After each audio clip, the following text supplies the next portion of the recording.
price. But to me, that's not enough.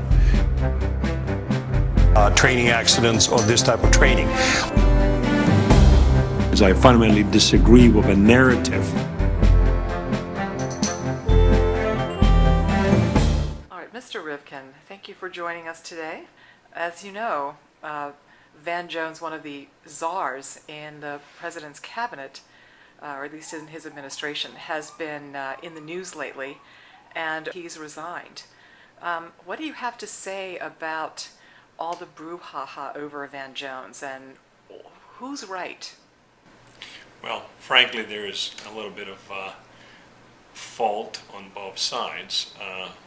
The president, of course, should not have chosen a person to work in his White House who espouses the same extreme and, quite frankly, obnoxious views that Mr. Van Jones has espoused, and quite recently. So that's clear, and he should have resigned and done so appropriately. On the other hand, it's unfortunate, I think, that some of the administration's critics have used this episode as an opportunity to suggest that the president somehow is incapable of selecting people to serve, particularly in the White House, which is the core bastion of the presidency, who are compatible with him, who espouse the same views that the president espouses, suggesting that Congress somehow should have more say about the choice of these people or what kind of vetting they receive.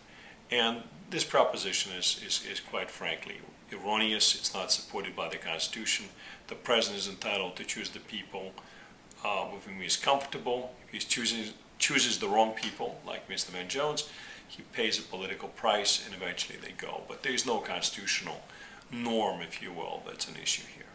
Well, let me just ask you a question about whether Mr. Obama should have fired Van Jones. Some of the web comments that I've been reading really address that question quite well. Some people are actually angry that when this was found out, should Mr. Obama have fired Van Jones, or should what happened be the appropriate way out? Well, what happened by Washington standards, what happened is an appropriate way out. Nobody gets fired these days. People resign. Of course, some people resign because they genuinely want to and they do it in their own initiative.